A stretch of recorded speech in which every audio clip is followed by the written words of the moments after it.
join juga. Oke, suara aku kedengeran? Dari Medan tuh, dari Medan. Terus dari mana lagi? Sulawesi, Kalimantan. Salam dari Sulawesi, dari Surabaya, Kalimantan, dari Jogja. Halo semuanya. Nggak pada liburan? Oke, Om Swastiastu, Namo Buddhaya, salam kebajikan, salam sejahtera untuk kita semua. Dan pada hari ini kita semua bisa berkumpul walaupun lewat Zoom ya. Tentunya masih di acara IAI. Ini adalah batch ke-6 dengan tema Grit and Growth Turning Pressure into Power ya. Jadi untuk teman-teman semua di sini mungkin ada yang kerja, ada yang sekolah, ada yang lagi liburan sekolah juga ya. Ada yang lagi, mungkin ada yang lagi holiday. Keren temanya, iya dong ya. Ada Homecation, Jambi, Makassar, Klaten, Jakarta, Jawa Barat. Banyak sekali ya, ini dari Sabang sampai Merauke. Hari ini semuanya kumpul di sini. Aku mau bahas sedikit nih tentang sebenarnya ini webinar tentang apa sih gitu kan. Pasti juga ada beberapa yang nggak tahu, ada mungkin ada beberapa juga yang sudah pernah nih join bersama kita gitu. Jadi ya ini adalah lembaga nirlaba yang berfokus pada pengembangan pendidikan dan peningkatan kapasitas generasi muda di berbagai negara, termasuk Indonesia. Sebagai bagian dari komitmen tersebut, IAI menginisiasi program IAR, ya ini yang sekarang ya webinar ini. Rangkaian webinar edukatif yang dirancang menjangkau pelajar, mahasiswa, atau mungkin ada yang udah bekerja, serta membekali kalian semua dengan wawasan dan keterampilan yang relevan dengan kebutuhan masa kini. Jadi kita buatlah webinar ini dan tentunya webinar ini juga bekerja sama dengan Rekanesia ya. Jadi pada pelaksanaan mungkin ini pelaksanaan batch ke-6 ya. Jadi teman-teman di sini mungkin ada yang udah pernah join di webinar sebelumnya, berarti sekarang join lagi ya. Tidak, ilmu itu memang tidak hanya berhenti di satu kesempatan gitu. Dan tentunya karena individu ini membutuhkan bukan hanya pengetahuan teknis ya, tetapi juga mungkin teman-teman semua pengen nih tahu ketangguhan mental atau grief dan cara berpikir berkembang atau grow mindset untuk dapat terus maju nih ke depannya. Nanti kita bahas tuntas bersama moderator kita ya, bersama speaker kita pada hari ini. Jadi harapannya kalian semua bisa mengetahui knowledge atau pemahaman dasarnya, skills-nya, atau attitude-nya tentunya. Tapi sebelum aku mulai panggil speakers nih, ada yang mau disampaikan juga nih dari teman-teman dari IAI atau mungkin ada pemaparan dari IAI ya. Mungkin di sini teman-teman ada yang sudah pernah ikut, ada yang sudah pernah ikut. Nah, mungkin sudah pernah ya, ada yang sudah pernah ikut. Mungkin aku mau informasikan juga nih, kita juga ada giveaway ya, handphone dan juga smartwatch. Belum pernah, Min. Sudah pernah ya. Jadi ada giveaway juga nih dengan cara mengikuti acara dari awal sampai akhir ya di Zoom. Nanti di sini juga ada panitia atau operator yang memantau nih siapa aja nih yang dari awal sampai akhir itu ikut. Lalu jangan lupa di-follow akun Instagramnya di @rekanesia dan di @iai.foundation. Lalu kirim di kolom chat setelah sesi materi nanti insight atau mungkin masukan nanti di sesi akhir ya. Terus aktif secara acara seperti bertanya, menjawab atau merespon. Mungkin di chat juga boleh gitu kan. Mengisi presensi dan form CSI yang akan dibagikan di akhir acara nanti ya. Oke, dan tentunya ada pemberian sertifikat, pengumuman pemenang, dan distribusi hadiah. Insya Allah akan dilakukan paling lambat hari Rabu 31 Desember 2025 ya. Dan sesuai janji nih sebelum aku panggil speakers kita, ada penyampaian atau ada yang mau disampaikan dari pihak IAI, ada Kak Fahrel. Coba, Kak Fahrel sudah di sini, sudah bergabungkah? Instagramnya @rekanesia sama iai.foundation. Kak Fahrel sudah join kah? Oh, Kak Fahrel ya. Oke. Instagramnya boleh dilihat di @rekanesia ya, ada di @iai.foundation. Coba dilihat dulu, boleh Instagramnya. Mungkin di sini ada yang udah pernah eh, ikutan dan dapat mungkin saldo e-wallet atau mungkin door prize kita. Siapa tahu beruntung lagi ya, gitu. Nah, nanti ya dengan catatan panitia juga berhak menyeleksi peserta yang memenuhi semua kriteria secara lengkap. Jadi keputusannya tidak dapat diganggu-gugat, jangan saling menjatuhkan juga, keputusannya juga final nanti. Pemberian sertifikat yang tadi aku bilang akan dilakukan paling lambat hari Rabu 31 Desember 2025. Jadi sebelum berganti tahun nih, udah dikasih ya sertifikat, mungkin pengumuman pemenang, distribusi hadiah gitu. Dan mungkin nanti untuk yang tanya presensi dan form CSI-nya ada di akhir acara.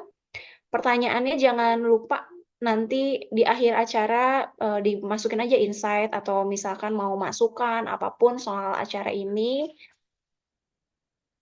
Iya, sertifikatnya untuk semua betul ya.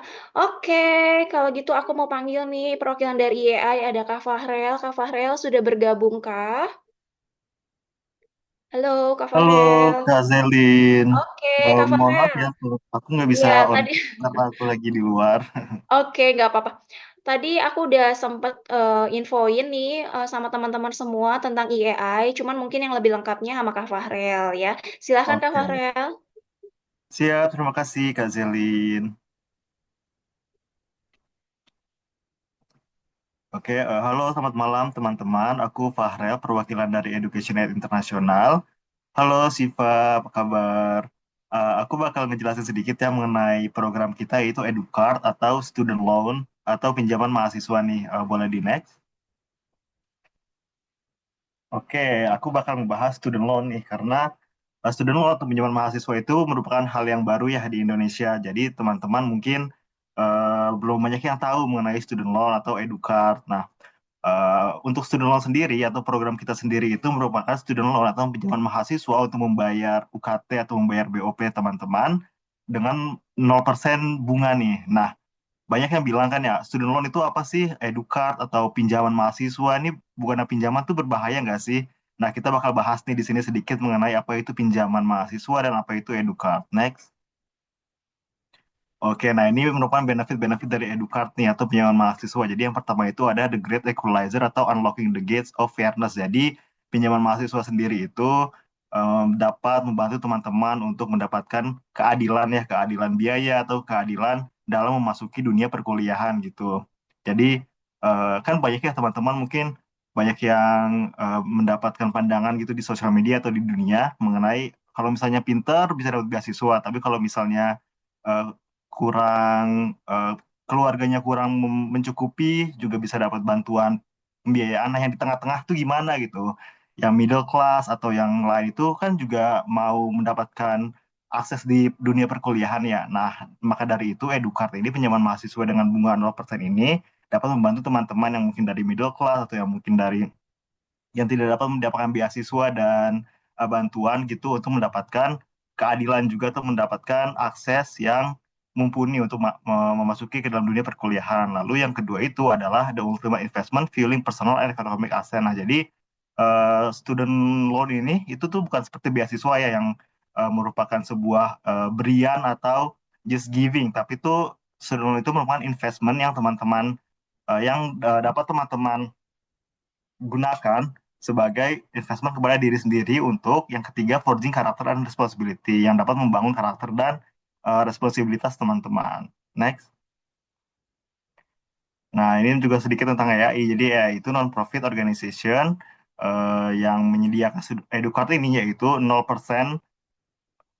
pinjaman mahasiswa dengan bunga 0% yang sudah bekerja dari tahun 2023. Next.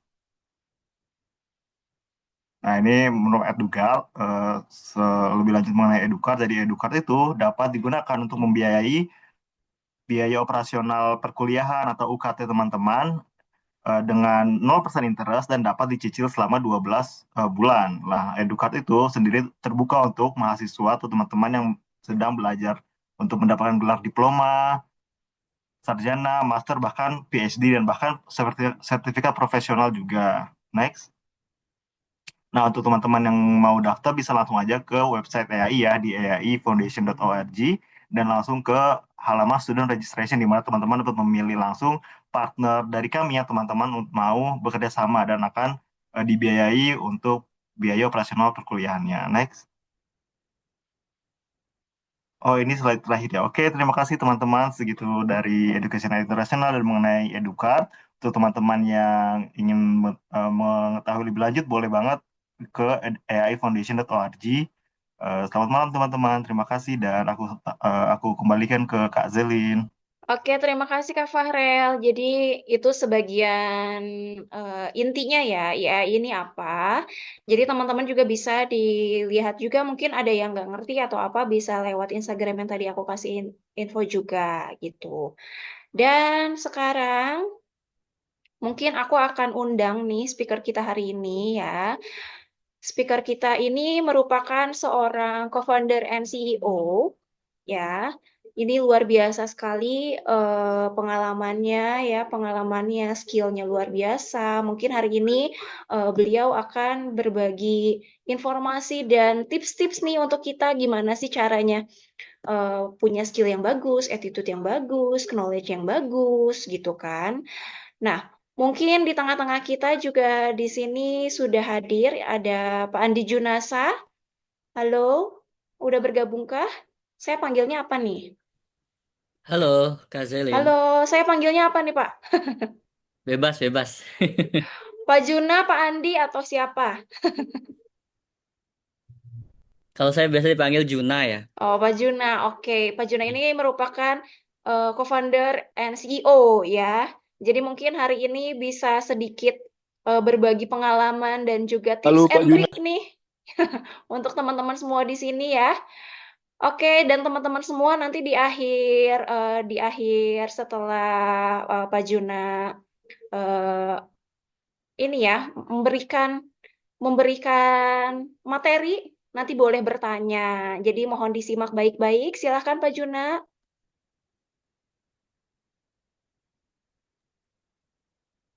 Oke, terima kasih banyak Kak Zelin. Ini jadi saya langsung aja ya. Kita Ya, langsung mulai. aja. Oke, ya, ya, ya. Halo semuanya. Selamat malam. Assalamualaikum warahmatullahi wabarakatuh. Salam sejahtera untuk semuanya, rekan-rekan sekalian. Jadi hari ini kita mau sharing-sharing santai aja kali ya, karena lagi liburan panjang juga dan lagi mungkin ada yang sedang bersama keluarga juga. eh Termasuk saya di malam hari ini mohon maaf kalau sinyalnya agak putus-putus sedikit ya karena lagi di rumah orang tua begitu. Tapi insya Allah aman ya. Sudah dicek-cek juga tadi gitu. eh Jadi hari ini kita mau bahas dan mungkin nanti ada sedikit diskusi juga supaya Zoom-nya lebih menarik dan interaktif gitu ya. Karena kalau saya baca-baca riset tuh katanya Zoom itu kalau ngasih materi atau kuliah atau apapun itu meskipun sudah dibantu dengan interaktif atau experiential learning tetap rata-rata fokusnya tuh maksimal 45 menit ya. Jadi semoga bisa selesai di eh, waktu itu atau lebih cepat supaya nanti teman-teman bisa banyak pertanyaan masuk gitu. Ini saya mohon izin share screen untuk materinya.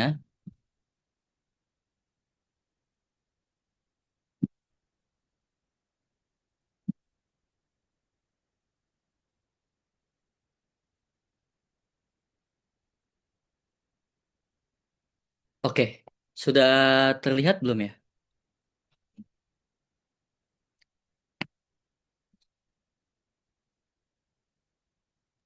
Halo. Sudah, Kak. Oh, sudah ya, ya. Terima kasih. Ya, teman-teman sekalian. Jadi untuk materi kali ini, sebenarnya kalau yang beberapa kali ngikutin Instagram saya atau Rekanesia, perusahaan saya, itu kita udah beberapa kali juga ngadain webinar tentang Grit and Growth. eh, ada yang free, ada yang premium, terus ada juga yang mungkin in-house training atau di lembaga teman-teman gitu ya.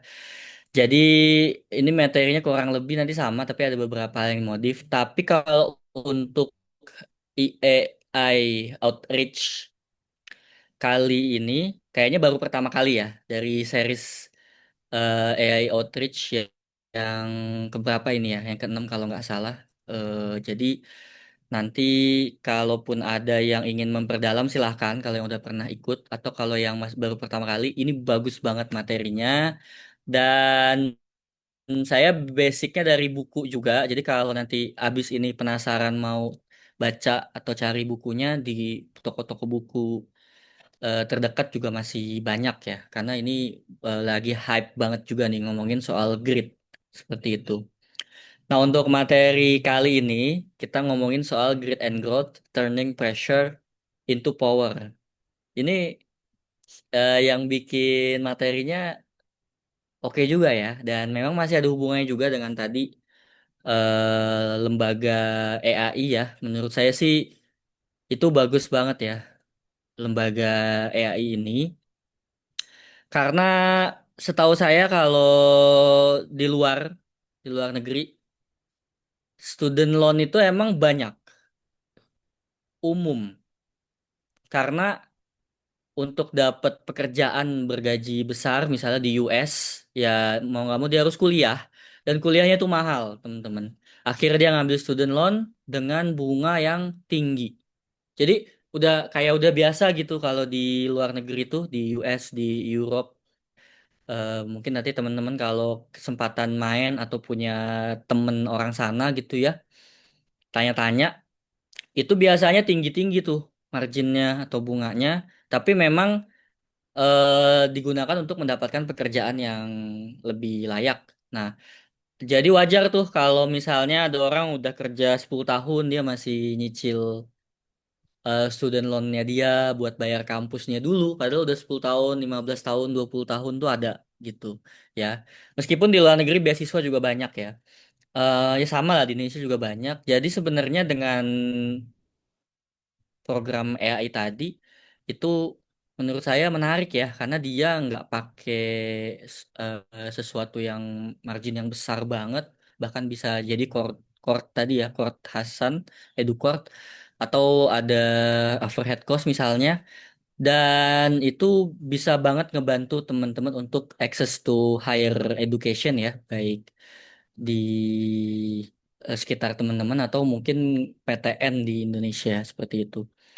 Terus juga jenjangnya tadi macam-macam, artinya bisa banget itu ngebantu kalau di Indonesia ya kurang lebih sama ya. Kalau S1 naik ke S2 mungkin dapat kerjaan yang lebih bagus lagi, terus naik ke S3 jadi em, apa untuk kehidupan yang lebih baik gitu ya. Sehingga turning pressure into power. Mungkin itu maksud dari yang bikin tema malam hari ini dikaitkan dengan grit and growth.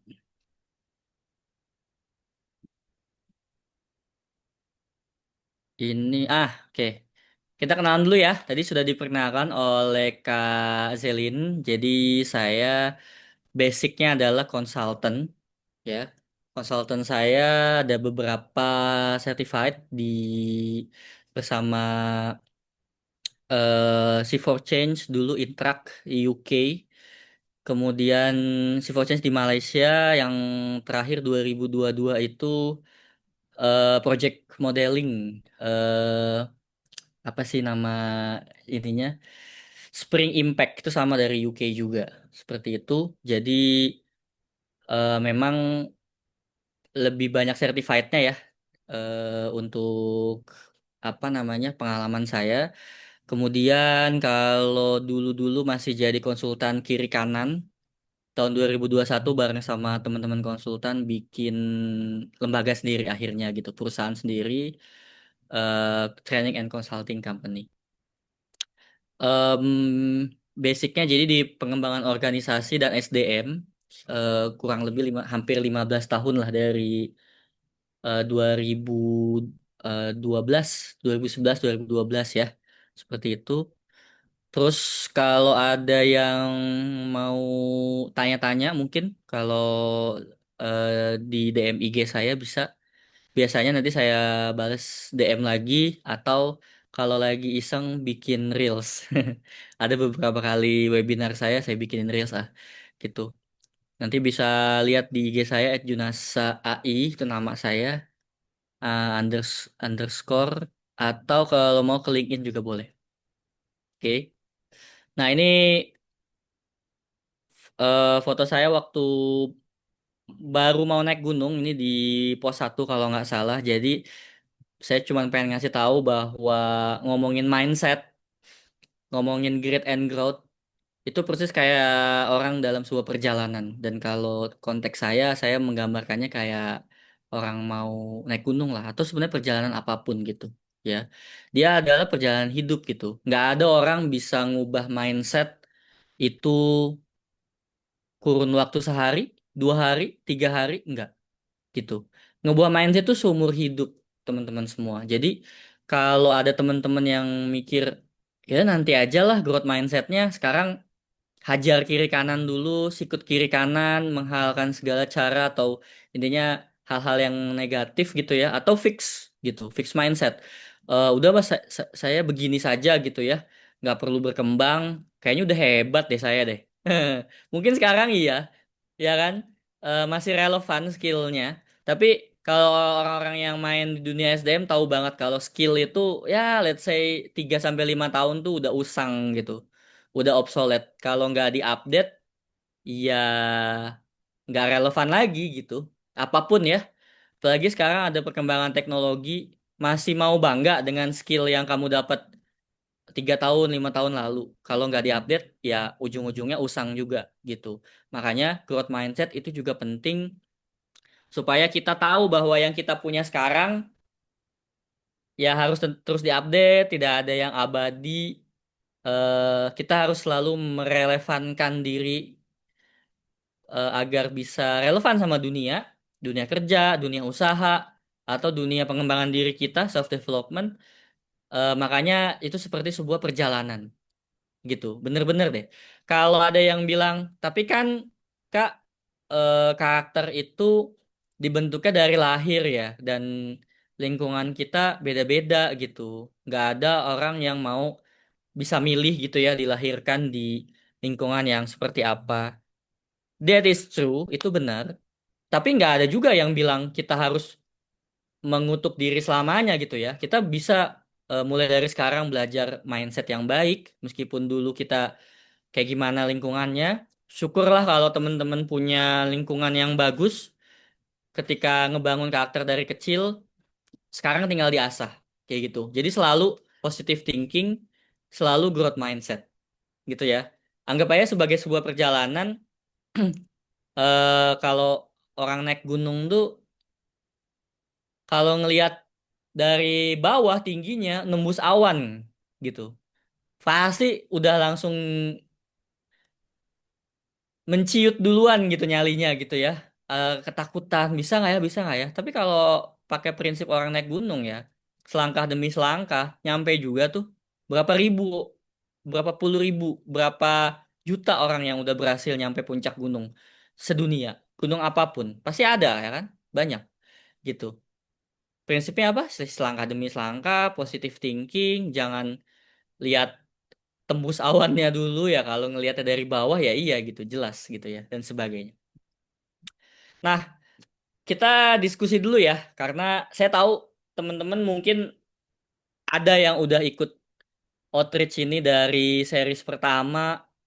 Saya kalau diinfokan sama panitia ini udah series ke-6 mungkin.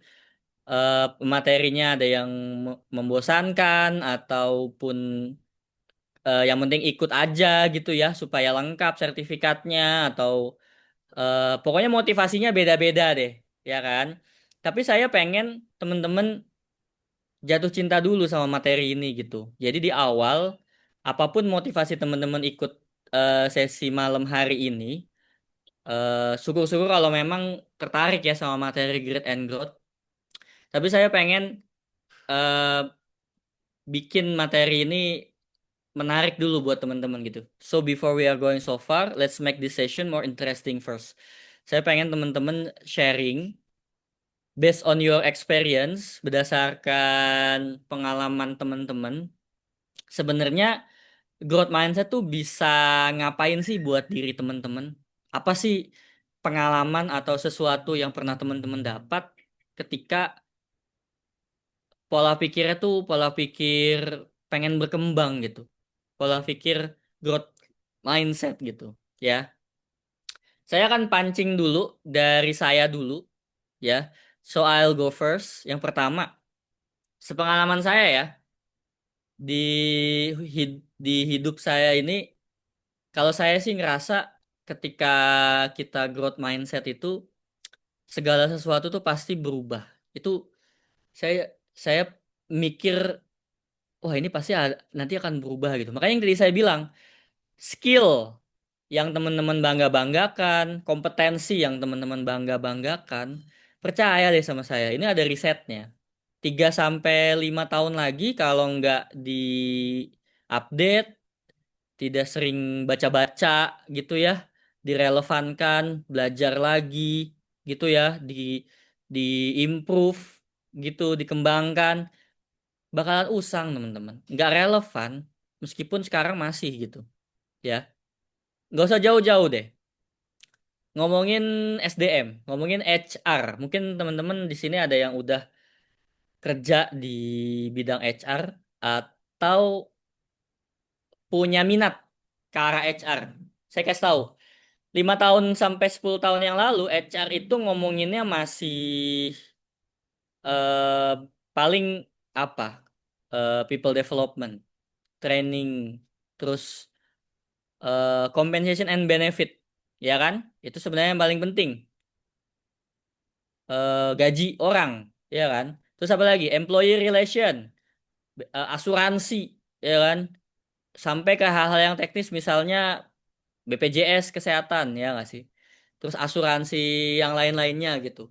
Tapi kalau teman-teman ngerasa udah hebat, udah jago di hal-hal itu, coba bayangin. Sekarang HR ngomonginnya apa? HRIS, IT, IoT, terus juga AI. Sekarang orang absen udah nggak pakai fingerprint, udah banyak yang nggak pakai fingerprint gitu. Absennya dari HP. Gimana cara HR beradaptasi kalau dia ngertinya cuman yang dulu-dulu itu gitu? Ya nggak? Itu baru satu contoh loh teman-teman di satu bidang. Gimana bidang lain gitu? Ya, dengan adanya internet, adanya IoT, adanya IT, teknologi, adanya AI sekarang. Sekarang segala sesuatu software, aplikasi pakainya AI. Bahkan aplikasi HR, HRIS itu ada yang udah pakai AI sekarang. Gitu. Bisa bayangin nggak kalau kita nggak growth mindset? Kalau kita tuh ngerasa udah udah jago kok saya, tenang aja, gitu ya nggak sih? Ya kan? Apalagi yang baru-baru fresh graduate kan, biasanya ngerasa, wah saya kuliah 4 tahun, 5 tahun, masa sih nggak kepake? Pasti ini jago banget lah saya lah 4 tahun belajar. Nanti dulu. Kita perlu merelevankan skill kita, kompetensi kita dengan dunia kerja gitu. Syukur-syukur kalau dapat pekerjaan yang masih nyambung sama jurusan kuliah kita. Banyak juga loh teman-teman kita, kakak-kakak kita, adik-adik kita mungkin yang dapat kerjaannya itu yang gak nyambung sama apa yang dia kuliahkan atau dia SMK kan ya. Ada juga yang SMK kan ya, SMK atau SMA gitu langsung kerja. Nggak nyambung. Akhirnya apa? Dia harus ngegali lagi kompetensinya. Coba bayangin kalau kita nggak punya growth mindset, ya kan? Udah pasti aja tuh kesulitan tuh di dunia kerja, dunia usaha gitu kan ya. Gitu. Jadi yang pertama banget, kalau pengalaman saya, growth mindset itu ngebantu saya untuk saya tuh selalu berpikir segala sesuatu tuh pasti berubah. Saya tuh saya tuh kalau kata istilah Steve Jobs tuh stay foolish, stay hungry kan ya. Ya gitu. Tetap berusaha atau berpikir bahwa kita tuh kurang ilmu terus dan lapar terus gitu. Karena kalau ngerasa pinter dikit aja udah tuh, udah fix mindset tuh. Ya nggak sih? Sampai sekarang meskipun bisa dibilang saya CEO terus eh apa namanya konsultan juga, saya masih belajar banyak hal. Bahkan ketika perusahaan saya mulai berkembang, terus karyawan nambah, makin kompleks, belajar banyak hal lagi gitu. Jadi segala sesuatu pasti berubah, bahkan di sekitar kita. Teman-teman ada nggak yang nyangka misalnya eh 5 atau 10 tahun lalu mungkin masih ada yang pakai HP Nokia mungkin, BlackBerry gitu kan ya, HP yang masih ada tombolnya gitu, masih ada, ya kan? Tapi sekarang semua HP udah layar sentuh, ya. Terus teknologi kamera mungkin dulu-dulu ya awal-awal ya eh iPhone mungkin masih belum terkenal karena kameranya gitu ya. Tapi makin ke sini wah ada yang udah sampai bisa ngezoom sampai ngelihat bulan gitu ya. Dan itu bukan hanya iPhone aja gitu. Samsung juga bisa sekarang. Mungkin Vivo, Oppo, apalah ya tuh merek-merek HP sekarang, Infinix gitu ya. Udah macem-macem gitu. Bahkan mungkin 5 sampai 10 tahun yang lalu teman-teman nggak bakalan nyangka ada HP yang layarnya bisa dilipat, ya kan? Yang kita tahu layar HP kalau dilipat ya patah lah. Bener nggak sih? Saya juga, wah, kok keren ya sekarang. HP tuh layarnya bisa dilipat tapi nggak patah gitu dan eh, masih bisa dipakai gitu. Ya bahkan tuh jadi salah satu fitur unggulannya Samsung Flip sekarang ya. Ya nggak sih? Gitu. Itu yang bisa dibilang sekitar kita pun berubah gitu. Masih masih ada yang mau mikir kalau sekitar kita nggak berubah. Coba aja deh. Perhatikan deh. Mungkin adik kita juga nambah tinggi. Adik kita dulu SD, sekarang udah SMP, SMA. Jadi perubahan itu suatu hal yang apa ya absolut gitu ya di sekitar kita itu pasti berubah. Jadi kita nggak bisa berhenti di satu titik terus menerus. Makanya kalau growth mindset itu kan ngomongin soal selalu eh, pengennya berkembang gitu, ya kan? Nanti ini bantu juga temen-temen supaya nggak stuck di karir temen-temen gitu. Mungkin teman-teman ngerasa kurang beruntung. Oh kok saya sekarang susah ya nyari kerja atau oh sekarang sementara kerjanya masih ini dulu nih. Tapi kalau teman-teman punya growth mindset, teman-teman bakalan mikir, oh jangan sampai stuck di sini gitu kan ya. Oke, saya harus melakukan apa? Saya harus melakukan apa? Ngembangin skill apa? Atau saya harus kuliah lagi kah sambil kerja atau seperti apa supaya dapat penghidupan yang lebih baik dan sebagainya. Itu yang namanya growth mindset gitu. Supaya kita nggak stuck di satu titik terus menerus, gitu kan ya. Terus yang kedua, jadi lebih ingin melakukan improvement terus-menerus, teman-teman. Karena segala hal terus berkembang yang tadi tuh. Jadi saya selalu mikir gitu, apa ya hal yang harus diimprove untuk diri saya? Apa ya yang harus saya improve untuk perusahaan saya? Apa ya yang harus saya improve untuk lingkungan saya mungkin? Ada yang aktif di Karang Taruna mungkin terus punya ide-ide brilian ya kan? Ya. Jadi yang namanya ide tuh bukan hanya harus leader, harus presiden, harus menteri, enggak, ya kan? Baru-baru ini ada tuh kepala RT viral ya, ketua RT viral yang sampai diwawancarai media luar negeri karena improvement dia bikin ya itu penghijauan gitu ya, terus pemberdayaan ekonomi masyarakat gitu. Bisa bayangin nggak seorang ketua RT tapi otaknya improvement gitu, otaknya growth mindset banget gitu. Dia dia nggak mikir wah saya harus jadi presiden dulu kalau mau berbuat sesuatu untuk masyarakat. Enggak.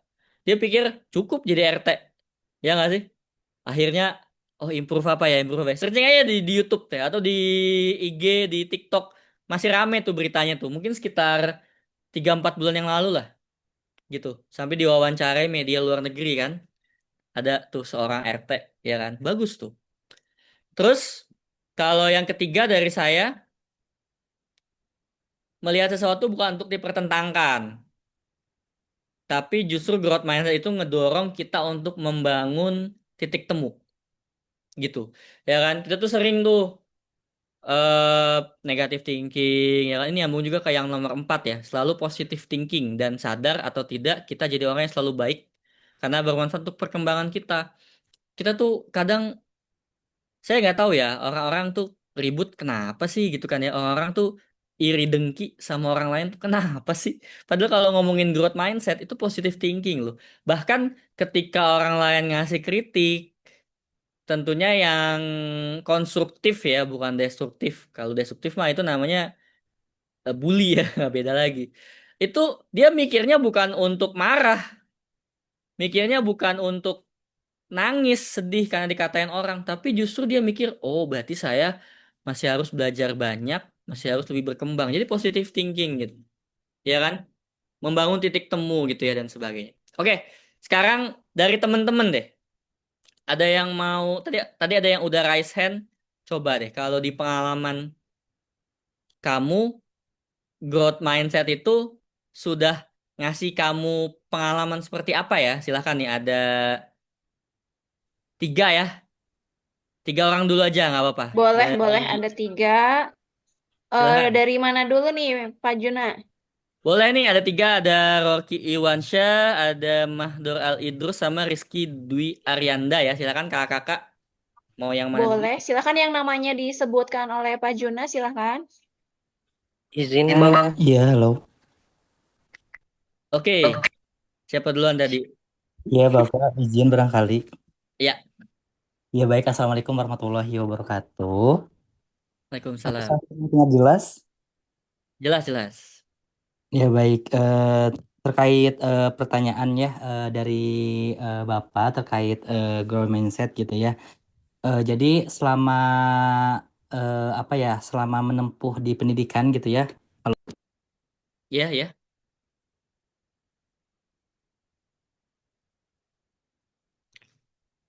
Iya, baik. Apa suaranya sudah jelas? Soalnya di sini hujan, Pak. sudah sudah. Ya baik, apa hal yang pernah aku lakukan gitu ya selama di kuliah mengenai growth mindset ini kan pola pikir gitu bahwa kemampuan dan kecerdasan bisa dikembangkan lewat apa ya melalui pembelajaran, kemudian strategi dan belajar dari kesalahan kayak gitu.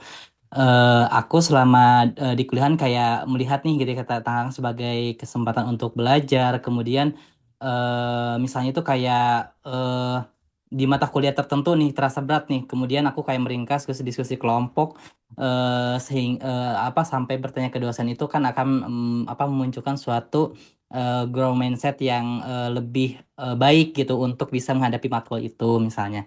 Kemudian bisa ambil proyek atau organisasi yang menantang misalnya kayak apa kayak proyek debat nih gitu penelitian untuk meningkatkan skill meskipun pada awalnya kan belum mahir nih gitu Pak. Itu aja sih yang aku selalu lakukan gitu. Jadi belajar hal baru juga gitu. Jadi prosesnya tuh dicatat per hari, per mingguan sampai eh, apa progresnya sampai benar-benar bisa. Itu aja. Oke, terima kasih banyak Kak Mahdur Al Idrus ya. Dari yang lain, Kak Rizky tadi kayaknya udah open mic juga tuh. Ya, silakan. Iya, kalau aku ter- teringat sih Mas itu tahun 2022 itu di mana kedua orang tua pergi dua-duanya secara bersamaan. Di situ kan merasa down, terus mikir kalau misalnya mindsetnya hanya rasa sedih aja, saya rasa saya bakalan putus kuliah gitu Mas. Jadi waktu itu saya berusaha melupakan kesedihan saya dengan cara mengubah mindset sih Mas. Kayak saya ikut berbagai kegiatan kayak pertukaran pelajar, kemudian juga coba-coba usaha gitu Mas.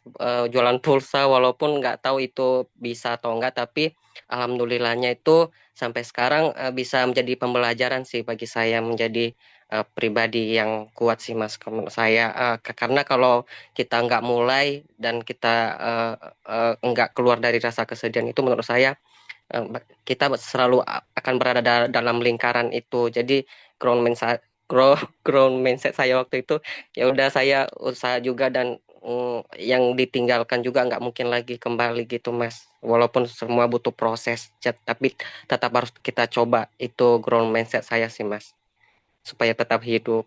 Makasih.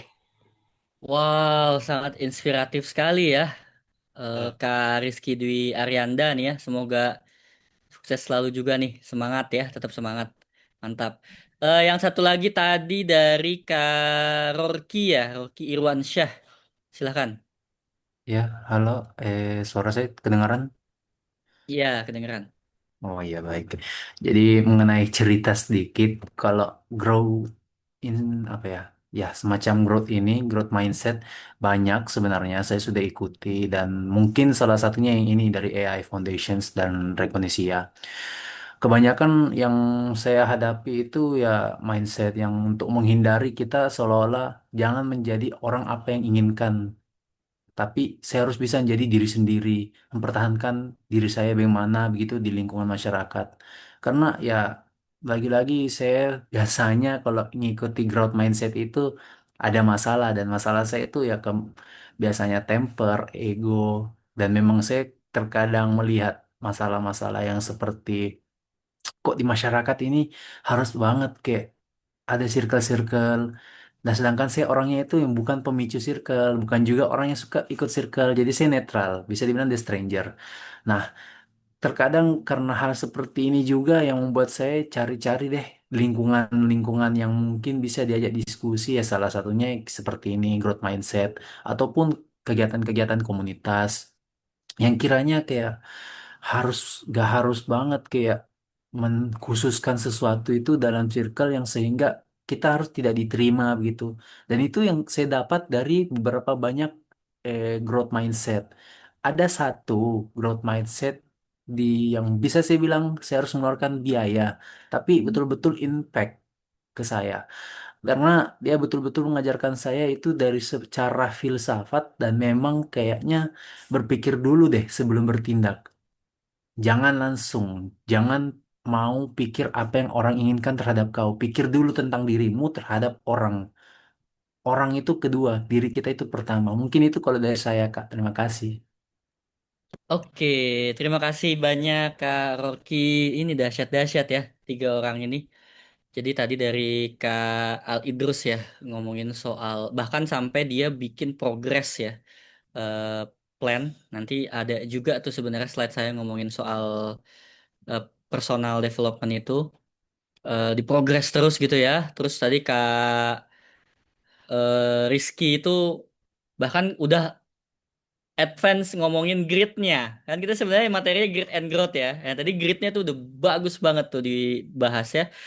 Sedangkan dari Kak Rocky tadi ini sebenarnya banyak banget yang barusan saya sampaikan itu nyambung banget ya ngomongin soal positive thinking, terus abis itu dia inisiatif ya improve bahkan eh, nggak mentok di satu hal, oke alternatifnya apa dan sebagainya gitu ya.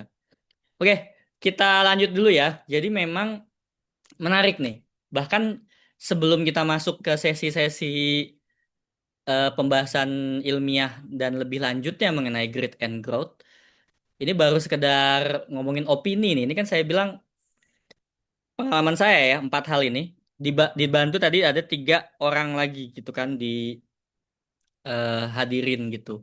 Itu sebenarnya udah cukup powerful tuh buat teman-teman yang lain 200 lebih orang ini dapat inspirasi kan bahwa oh oke, growth mindset itu memang berarti penting, udah proven, udah banyak buktinya, dan dia nggak cuma ngomongin soal berkembang tapi juga ngomongin soal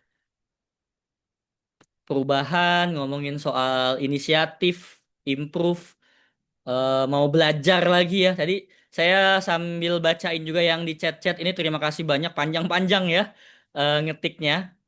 Ada yang belum sempat saya baca juga, nanti sambil saya baca terus. Itu ngomongin juga soal belajar terus, itu bener banget. Positive thinking, ini sebenarnya yang penting nih, karena saya nggak tahu ya entah kenapa belakangan ini orang-orang suka marah-marah ya,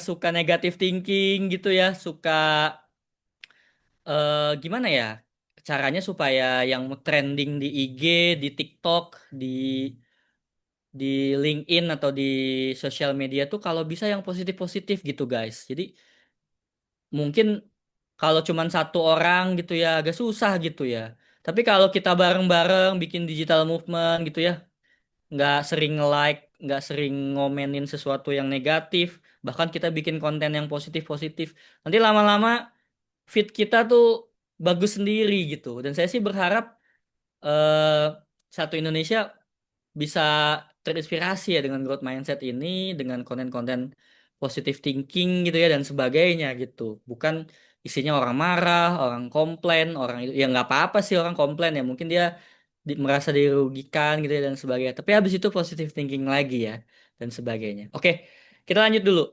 Jadi kalau ngomongin soal growth mindset, sebenarnya ada satu orang peneliti namanya Profesor Carol Dweck. Ini bukunya judulnya Mindset. Nggak main-main, guys. Prof. Carol ini dia neliti soal otak manusia dan mindset itu lebih dari 30 tahun.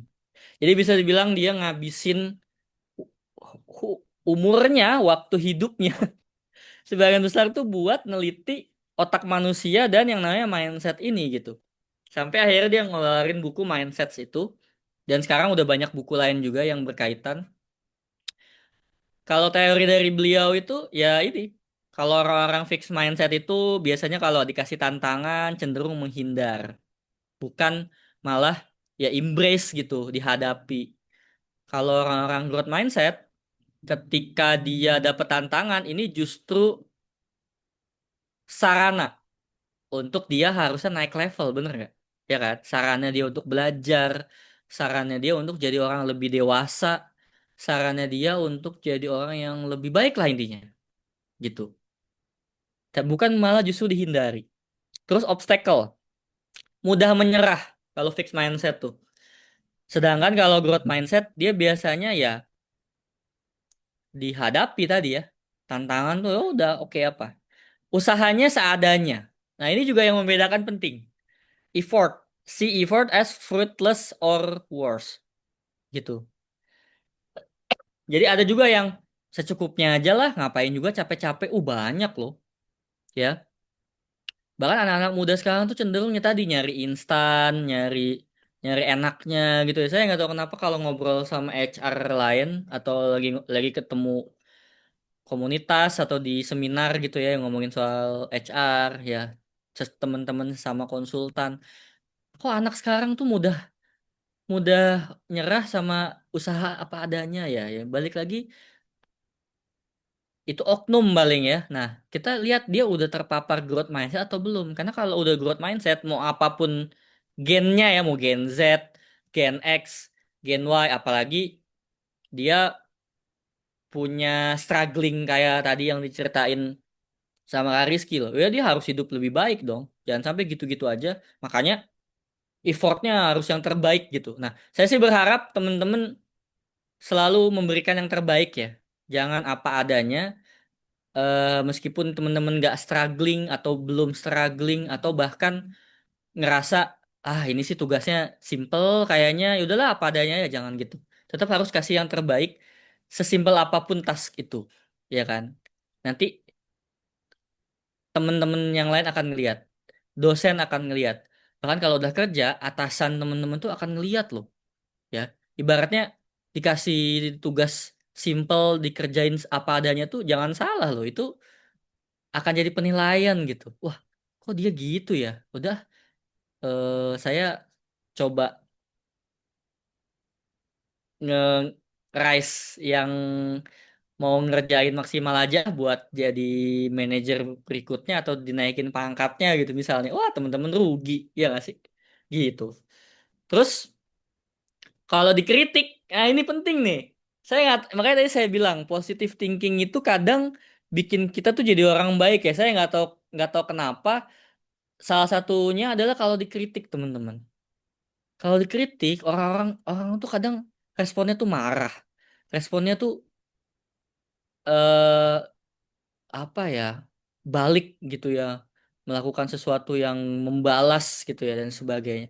Padahal Ini saya nggak ngomongin ajaran agama ya, tapi ini kehidupan secara umum aja lah gitu kan. Ini kita bukan sesi agama soalnya ya. Jadi kalau secara umum aja gitu kan, positive thinking aja gitu, santai. Jadi learn from criticism. Kita belajar gitu.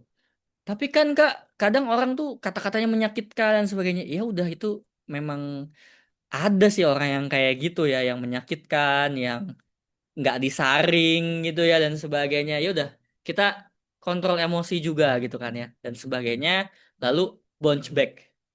Kasih dia bukti kalau kita orang yang lebih baik, positif feedback atau bahkan semua yang dia fitnah-fitnah itu kita balas dengan indah. Caelah, itu Gen Z banget bahasanya ya.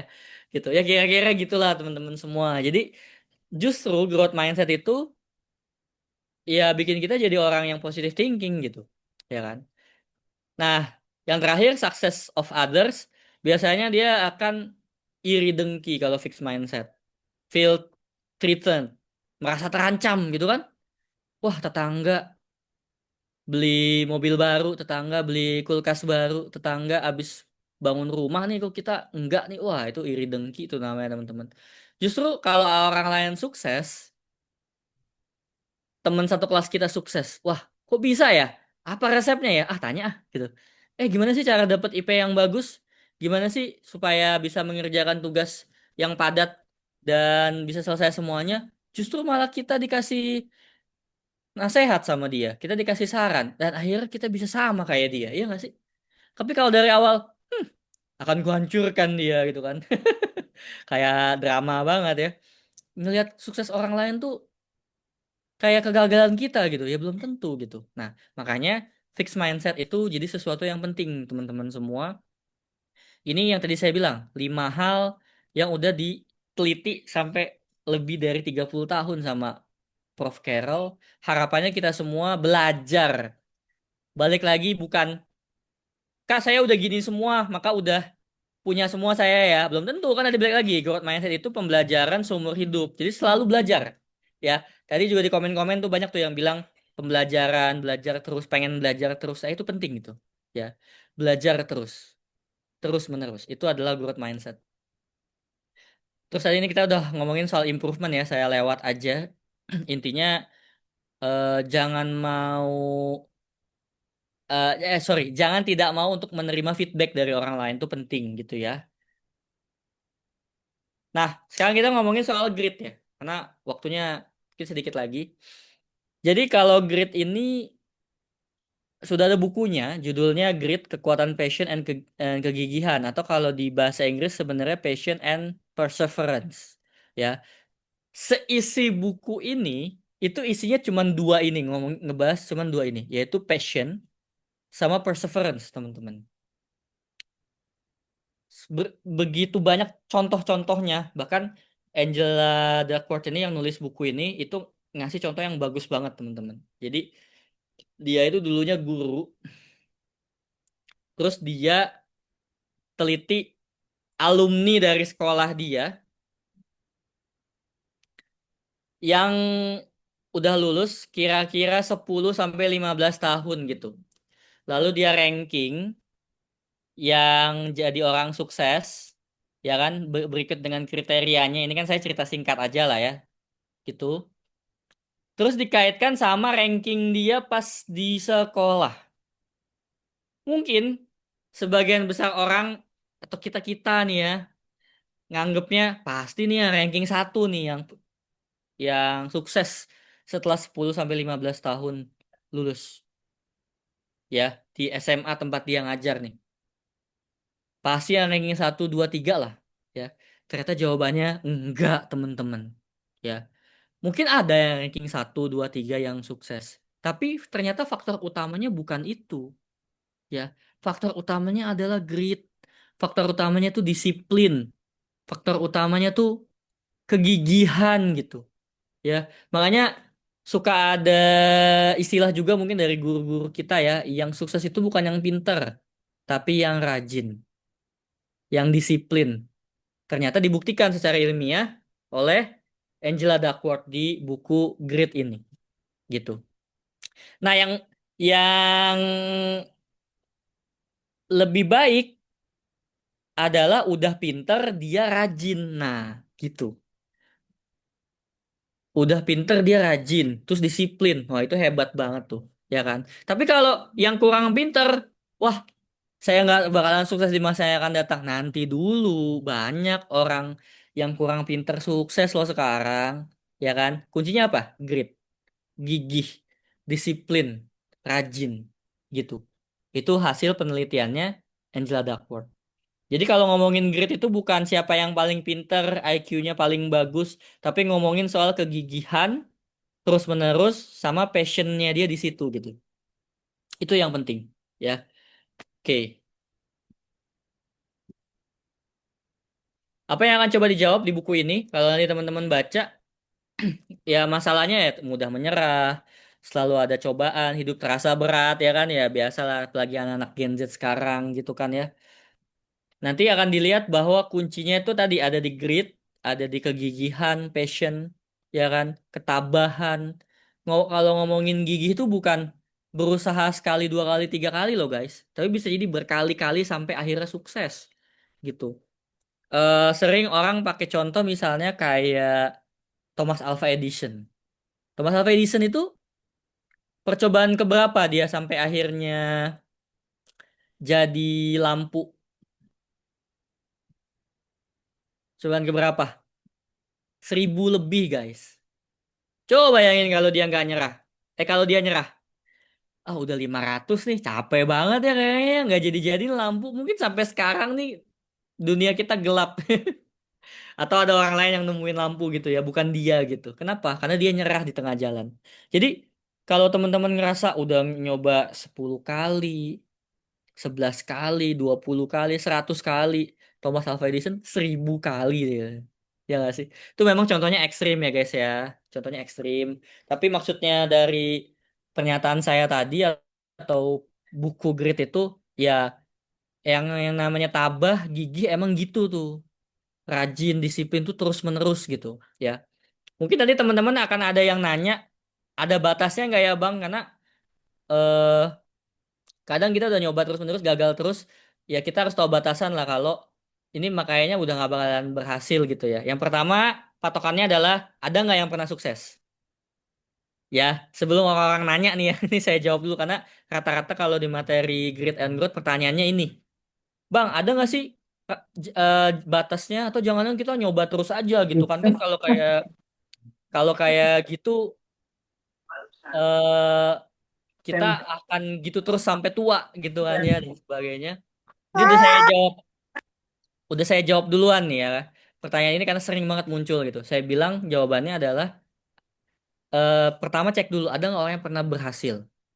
Kalau ada orang yang pernah berhasil, berarti itu doable, bisa dilakukan. Ya, tinggal kita usahakan yang terbaik. Terus yang kedua, kita improve atau enggak. Kalau kita udah melakukan berbagai macam cara dan improve setiap caranya beda-beda, nggak berhasil-berhasil ya, itu berarti memang susah atau memang harus cari alternatif lain gitu daripada ngejar itu terus-menerus gitu ya. Jadi itu dua hal yang bisa jadi patokan ini sebenarnya batasnya sampai kapan untuk terus-menerus dicoba gitu. Oke, lanjut ya. Ini saya bahas kayaknya udah semua ya. Nah, ini paling nih yang paling bawah nih, tenggelam dalam rutinitas. Ini juga penting ya, teman-teman. Kita tuh kadang suka nggak sadar ya, pagi sampai sore gitu. Apalagi ini orang kerja ya. Pagi sampai sore gitu, pagi sampai sore gitu, pagi sampai sore gitu. Tahu-tahu tua. Tahu-tahu tua terus nyadar kayaknya banyak hal deh yang saya belum raih di hidup saya, tapi udah tua gitu. Akhirnya nyesel, ya nggak sih? Ya kan? Nah, makanya grit itu juga ngebantu kita untuk berkembang. Nggak gitu-gitu aja. Nggak tenggelam dalam rutinitas. Please, teman-teman, kalau teman-teman punya mimpi, seenggaknya yang ingin dicapai di satu kali hidup ini aja, capai deh. Jangan sampai nyesel di hari tua. Gitu. Makanya, nggak apa-apa kerja gitu-gitu aja. Tapi misalnya ada improvement atau ada side gitu ya, oh saya mau coba ada improvement ngelakuin sesuatu, siapa tahu ini bisa jadi side hustle saya, siapa tahu ini bisa jadi next karir saya gitu ya. Tapi dikembangin dulu misalnya malamnya ngapain atau sorenya ngapain atau pas kerja juga dia melakukan hal-hal yang improvement sehingga jabatannya naik, gajinya naik sampai akhirnya dia jadi bos misalnya di perusahaan itu. Gitu guys. Biar nggak jadi staff selamanya gitu. Itu penting. Ya, ini tadi udah saya bahas, jadi saya next aja. Nah, ini eh waktu saya berapa lama lagi ya? Jadi saya lanjut dulu aja kali ya sedikit kali ya karena udah Boleh, boleh. Sedikit setengah lagi. 9 soalnya. Oke, jadi ini juga yang penting teman-teman. Kalau ngomongin grit, ya kita juga mau nggak mau harus ngomongin soal sacrificing atau pengorbanan ya. Ini juga dibahas di buku ini. Jadi nggak ada tuh yang namanya usaha sebaik-baiknya nggak ngorbanin sesuatu. Seenggaknya kita ngorbanin waktu tidur kita, waktu main kita, gitu. Dengan belajar, baca buku, nambah sesuatu ilmu, atau belajar hal yang lain, atau tadi cari penghasilan tambahan untuk nanti abis itu kita jadi pengusaha gitu ya, dan sebagainya, gitu. Jadi kalau ngorbanin sesuatu tuh bukan hanya duit ya, tapi waktu kita gitu. Main tuh enak loh. Main sama temen, nongkrong, ngopi-ngopi ya nggak sih? Apalagi zaman-zaman sekarang nih, mahasiswa lagi senang-senangnya bergaul gitu. Kita harus ngorbanin itu juga mungkin.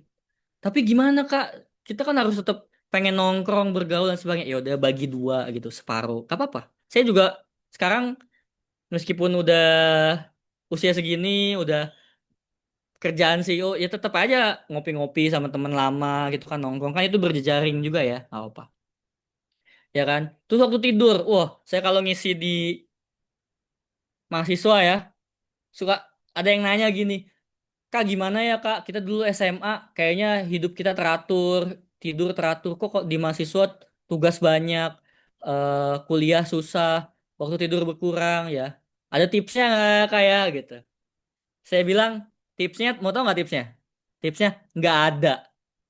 Nggak ada tipsnya. Ya emang harus gitu. Kalau mau dewasa ya harus gitu gitu. Nggak usah alem lah. Kalau bahasa orang sini ya, bahasa slang tuh nggak usah dialem lah. Nggak usah manja-manja lah. Kalau pembelajaran orang dewasa ya harus gitu. Kuat gitu.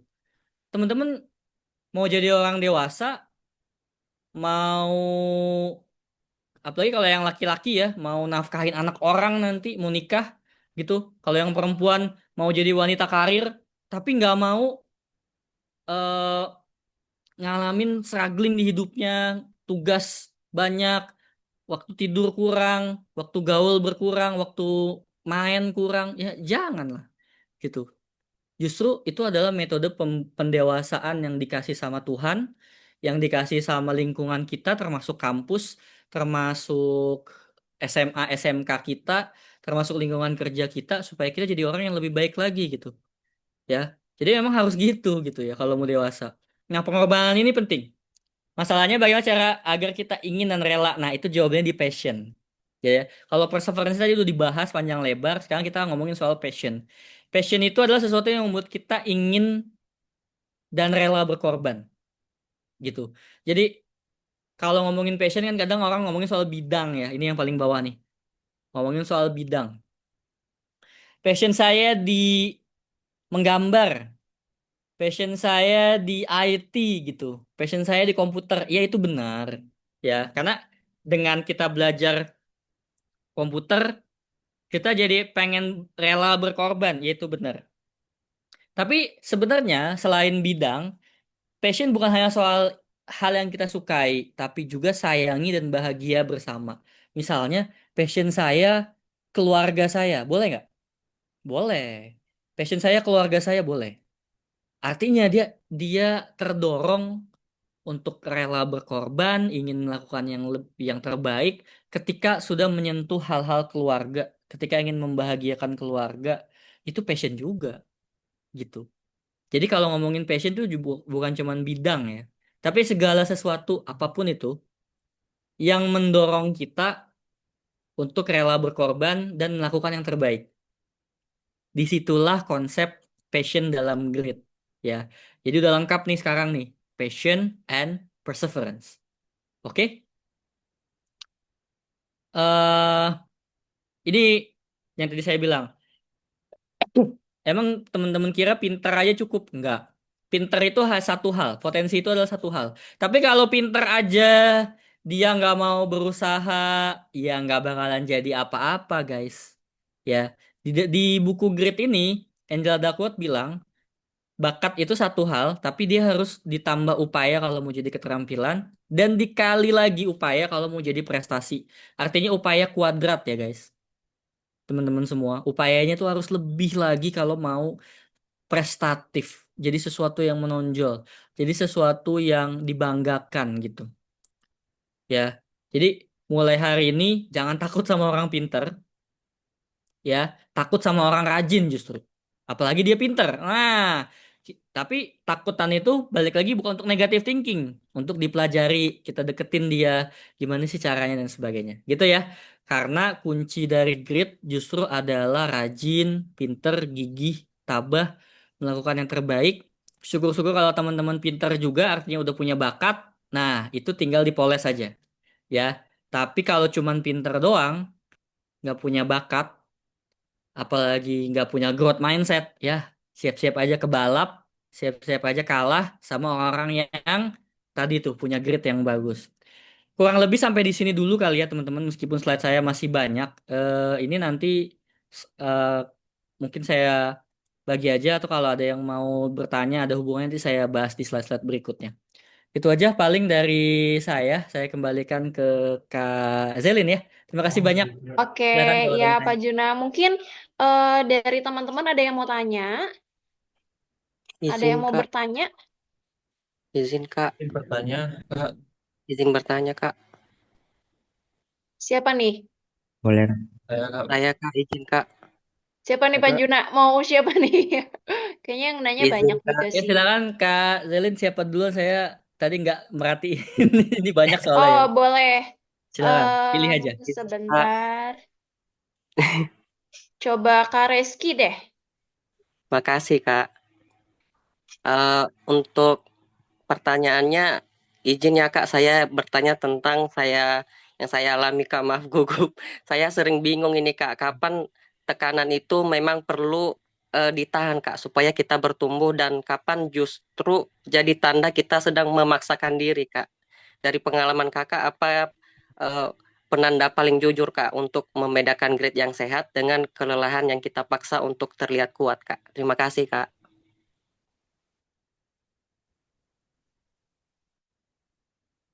Oke, gimana Kak Zelin, ini langsung dijawab aja. Langsung dijawab aja Pak Juna. Silakan. Oke. Ya, makasih pertanyaannya ya. Tadi Kak Reski ya kalau nggak salah ya. Ini mohon maaf kalau saya Ya, salah ya. Jadi gini, sebenarnya itu bukan dua hal yang harus dipertentangkan ya. Tadi di slide saya ada kita ngomongin soal melamban.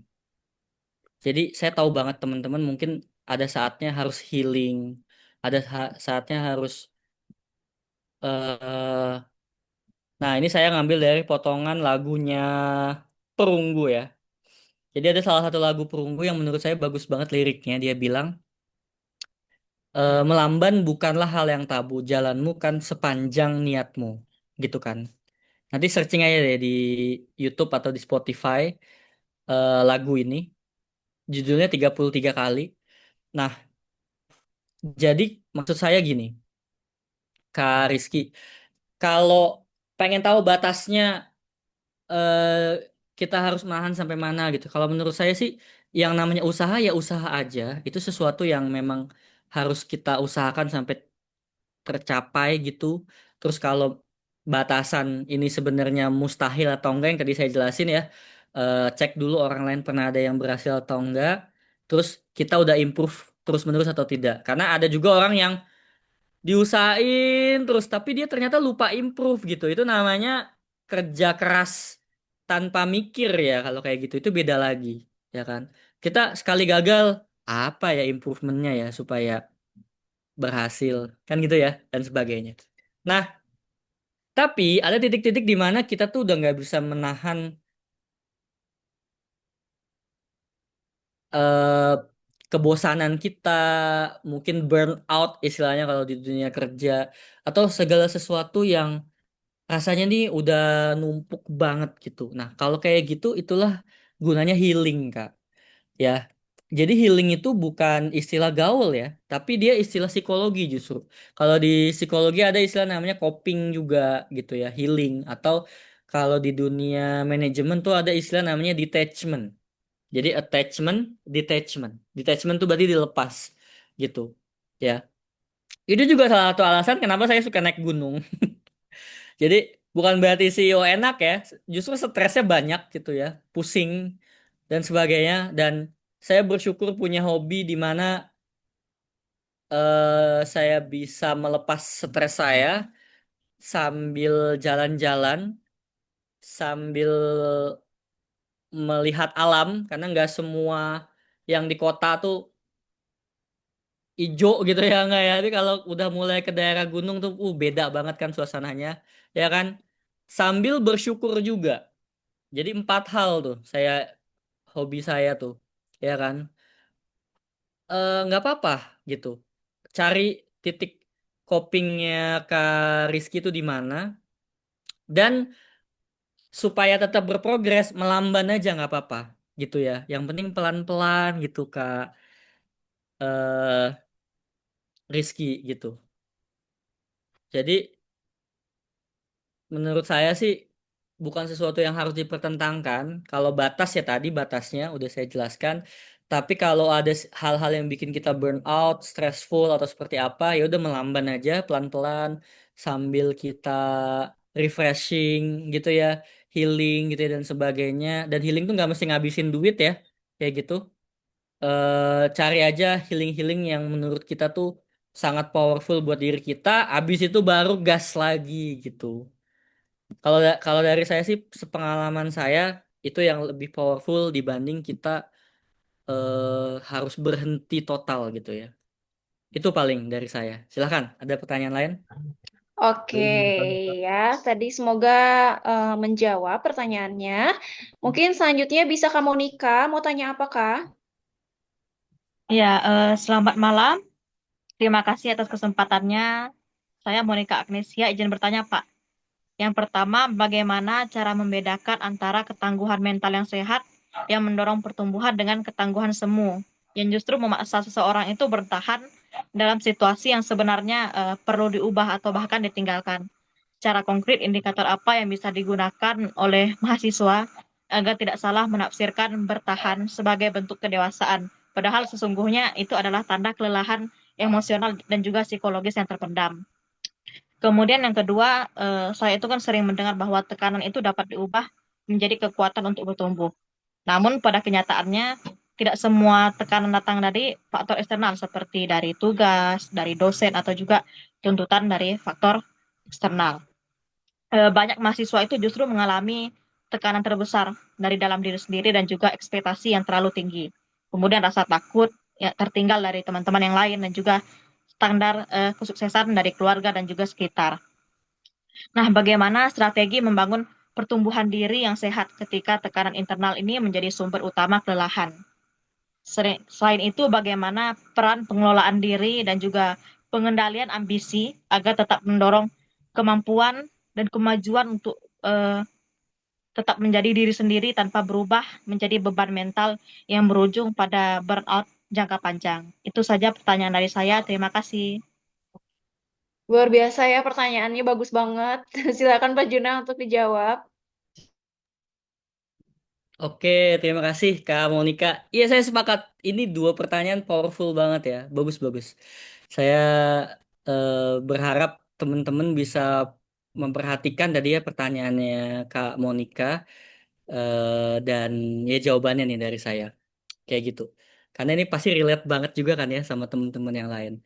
Jadi gini, kalau kita ngomongin mana yang masih eh apa namanya, sesuatu yang tekanan yang masih dalam konteks dikejar terus tadi ya kalau bahasanya kamu nikah, atau ini sebenarnya udah fase semu ya bahasanya ya. Ini bahasanya kamu nikah ya. Kalau menurut saya ada di kontrolnya gitu. Jadi kalau di manajemen tuh ada yang namanya eh concern and constraints ya. Ada juga istilah hands-on management. Kalau ngomongin concern sama constraints, itu bedanya adalah yang satu bisa dikontrol, yang satu enggak, gitu. Nah, sama kalau dalam konteks diri, ketika segala sesuatu itu masih on control kita, kita masih bisa tahu nextnya apa. Yang tadi dimention di awal sama Kak siapa ya tadi ya? Kak Idrus kalau nggak salah ya, dia bilang masih bisa ngeprogres harian, masih bisa ngechecklist, Iya ya kan? betul Kak. Iya. Eh, Teman-teman bagus tuh bikin checklist-checklist harian kayak gitu, terus diprogres gitu ya. Pagi ngechecklist, pagi bikin checklist, sore checklistnya gitu kan, mana yang udah dan sebagainya. Nah, ketika itu semua masih on control, meskipun seberat apapun, berarti itu masih dalam kontrol diri kita. Itu bagus berarti. Berarti kita masih dalam track yang benar. Masih bisa lanjut terus, tantangan hajar lagi, obstacle lewati lagi dan sebagainya. Tapi kalau kita udah di fase nggak bisa mikir lagi, ngeblank, nah itu ciri-ciri burnout Kak Monica dan teman-teman lain yang relate gitu. Jangan dipaksain kalau kayak gitu. Kuncinya ya tadi balik lagi ke pertanyaan pertama ya dari Kak Rizky kalau nggak salah ya. Kita harus berhenti sejenak, progresnya pelan-pelan, melamban, tapi jangan berhenti progresnya ya. Lalu di situ kita bisa lakukan coping, healing gitu, atau hal-hal yang bikin burnoutnya hilang dulu gitu ya. Ada yang pakai cara hobi, yang contoh kayak saya tadi, ke alam aja lah, udah bisa bikin seger saya gitu kan ya. Ada yang mungkin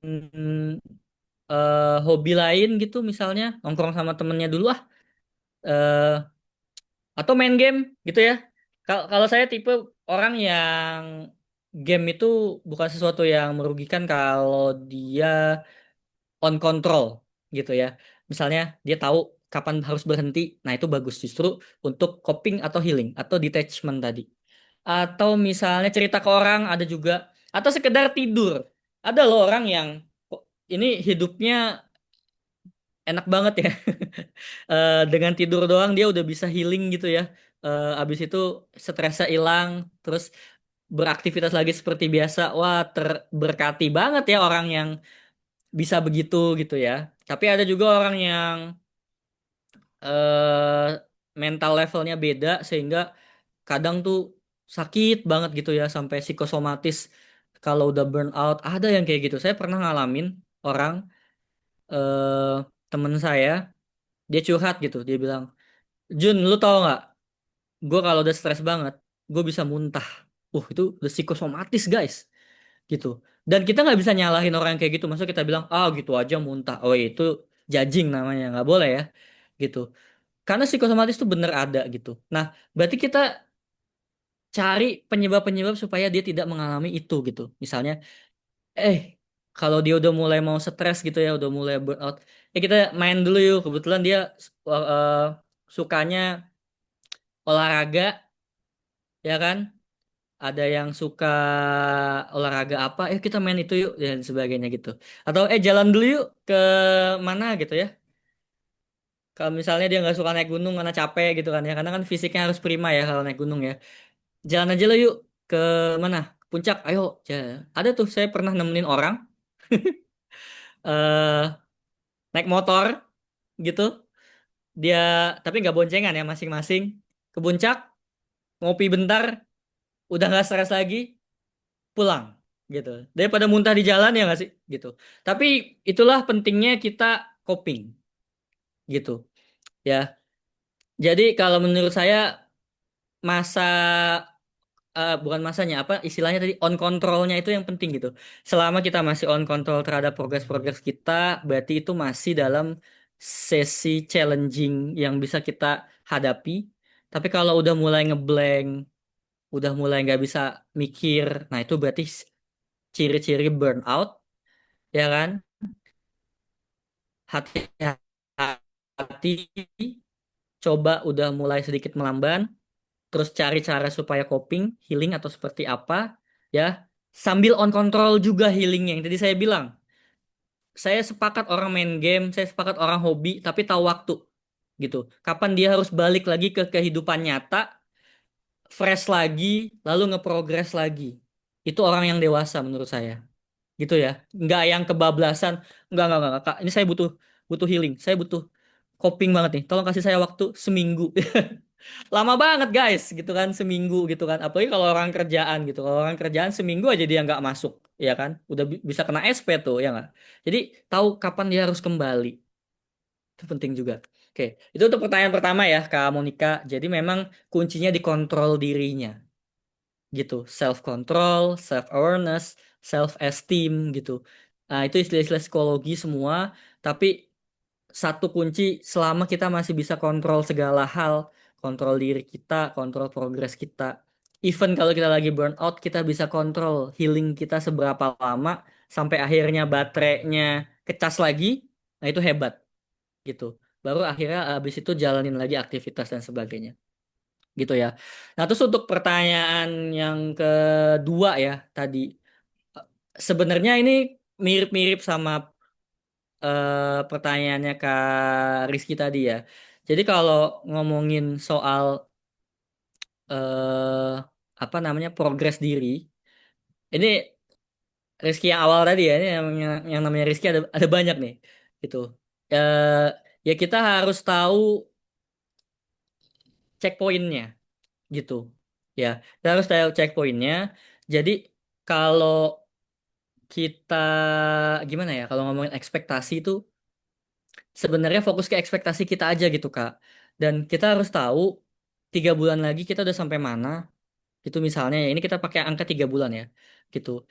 Dan kalau nanti udah 3 bulanan, kita harus mengevaluasi checkpointnya. Jadi gitu loh. Jadi kayak orang misalnya lagi jalan jauh, kan nggak mungkin dia dari awal sampai akhir nggak ada berhentinya dong istirahat. Pasti ada kan. Nah, istirahat itu dimanfaatkan sebagai checkpoint gitu. Lalu progres 3 bulanan itu dijadikan titik awal untuk progres 3 bulan lagi berikutnya gitu ya. Jadi ekspektasinya adalah ekspektasi diri kita Kak, bukan ekspektasi orang lain, bukan ya.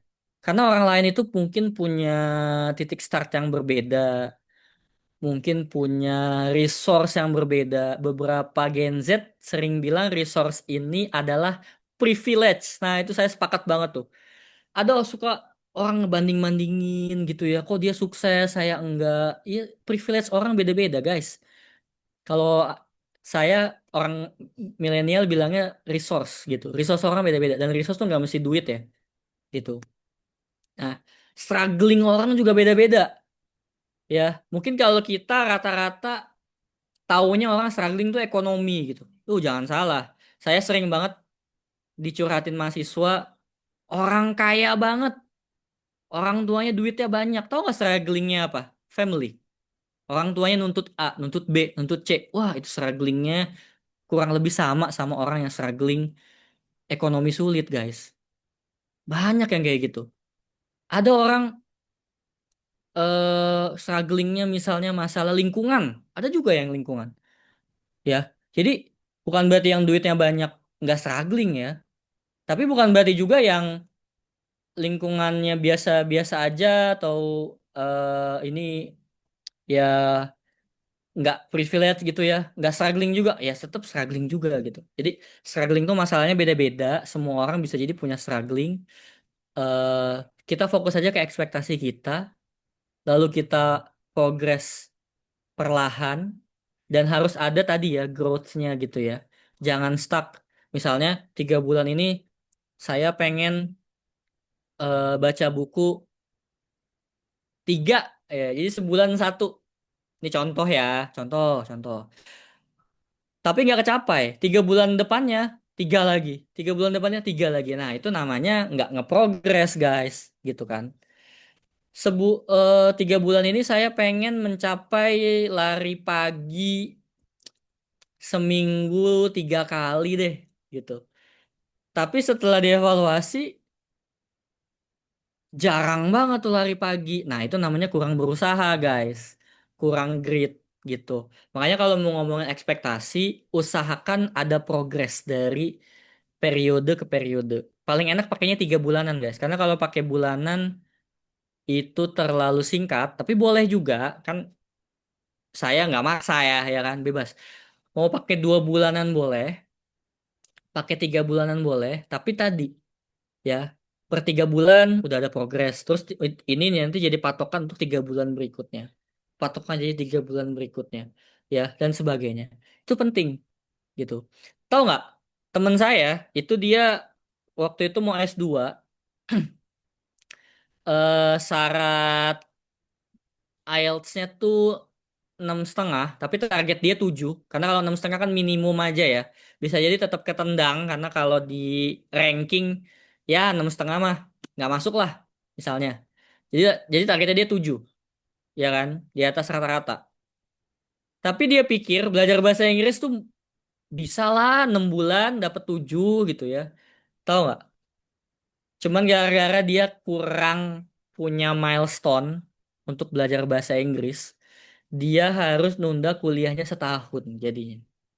Dia pikir belajar bahasa Inggris 6 bulan cukup. Nah, itulah gunanya milestone per 3 bulan atau per 2 bulan tadi. Jadi kita dari awal tuh udah punya ancer-ancer nih ibaratnya. Gitu. Oh, saya pengen kuliah di luar negeri. Maka saya harus belajar bahasa Inggris dari kapan kalau mau dapat 7 IELTS. Let's say 1,5 tahun lah. Berarti semester 5 itu udah harus mulai. Jadi ditarik mundur gitu. Udah harus mulai, maka 3 bulanan yang mana ya yang udah mulai belajar bahasa Inggris. Tapi nggak langsung target IELTS segini, karena ini baru semester 5, masih 3 bulan pertama. Saya targetin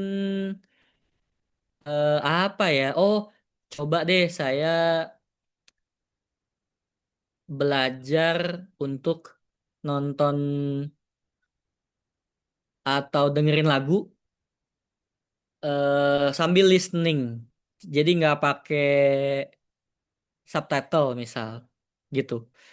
Itu 3 bulan pertama. 3 bulan kedua udah mulai coba ngisi soal-soal grammar misalnya. Terus saja dibikin milestone, progress, sampai akhirnya pas lulus IELTS dia udah 7, dia bisa kuliah ke luar negeri. Gitu ya. Itu kalau di slide saya yang tadi itu ada di ngomongin soal personal development plan. Nah ini ya, personal development plan itu ngomongin soal hard skill mana yang mau kita kejar, soft skill mana yang mau kita kejar, habit mana yang mau kita kejar, attitude atau karakter apa yang mau kita kejar. Nah, ini penting juga ya guys. Jangan salah kalau di dunia kerja, dunia usaha, intinya dunia pasca SMK ya atau pasca kampus, karakter tuh penting ya guys ya. Jangan sampai kita nggak punya karakter, nggak bakalan kemana-mana juga gitu. Gitu. Oke, menjawab nggak ya Kak Monica atau ada feedback lagi? Karena tadi pertanyaan lumayan panjang. Silakan. Makasih Ya, banyak. menjawab Pak, Kak. Terima kasih Menjawab, atas Kak. penjelasan, atas ilmunya. Terima kasih. Oke, terima kasih banyak Kak Monica atas pertanyaannya. Dan dikarenakan waktu tidak cukup ya, kayaknya masih banyak nih yang mau nanya, tapi waktunya mohon maaf tidak cukup. Tapi dengan waktu yang singkat, banyak ya pembelajaran yang bisa diambil dari mulai tadi soft skill yang mana yang mau dipusatkan gitu ya, yang banyak sekali attitude yang mana yang mau kita eh, tonjolkan gitu kan. Banyak sekali menurut saya info-info dan masukan-masukan juga. Terima kasih Pak Juna, terima kasih banyak atas kesediaannya hari ini memberi kita banyak sekali apa ya, banyak sekali ilmu, banyak sekali mungkin sebagai salah satu untuk pengembangan diri ke depannya ya. Terima kasih juga Pak Juna. Semoga kita bisa ketemu Sama-sama, lagi Kak. di Ya, webinar-webinar selanjutnya. ya, sama-sama, Kak. Oke, dan mungkin ini kita masuk ke akhir acara ya. Dan untuk teman-teman nanti presensi dan form CSI di akhir acara ya. Dan tentunya tadi masih ada yang tanya untuk door prize atau misalkan untuk sertifikat pengumuman pemenang, distribusi hadiah nanti insya Allah akan dilakukan paling lambat hari Rabu 31 Desember 2025. Jangan lupa di follow Instagram di @rekanisia dan di @iai.foundation ya. Di sana banyak sekali ilmu-ilmu yang bisa kalian dapetin juga. Jadi semoga kita ketemu lagi di webinar-webinar selanjutnya. Terima kasih banyak pada seluruh para peserta nih yang sudah bergabung dari 7:30 tadi sampai dengan sekarang. Dari Sabang sampai Merauke. Semoga ilmu yang didapat hari ini sungguh bermanfaat. Bisa jadi acuan juga ya ke depannya akan seperti apa. Bisa juga jadi bahan untuk diskusi bersama teman-teman, mungkin di kampus, di pekerjaan, banyak lah ya. Terima kasih semuanya. Ini tadi ada dari Medan, dari Sulawesi, Sumatera, ada dari Garut, Jawa Barat, ada dari Jakarta. Terima kasih banyak. Terima kasih. Semoga kita bisa ketemu lagi di webinar-webinar selanjutnya ya. Dan mungkin akhir kata, aku Zelin pamit undur diri. Terima kasih untuk semuanya. Wassalamualaikum warahmatullahi wabarakatuh. AI ini adalah program yang didesain untuk memberdayakan. Jadi kami ini bukan lembaga seperti beasiswa, Mbak Diva, yang istilahnya grant gitu ya, tapi adalah berupa pinjaman 0%. Tapi jangan kaget dulu kalau masalah dengar pinjaman 0% ini, masyarakat kita ini kadang belum terlalu familiar terhadap program ini. Taunya mungkin pinjol, terus nanti dikejar-kejar, terus nggak bisa kuliah dan sebagainya. Bukan seperti itu.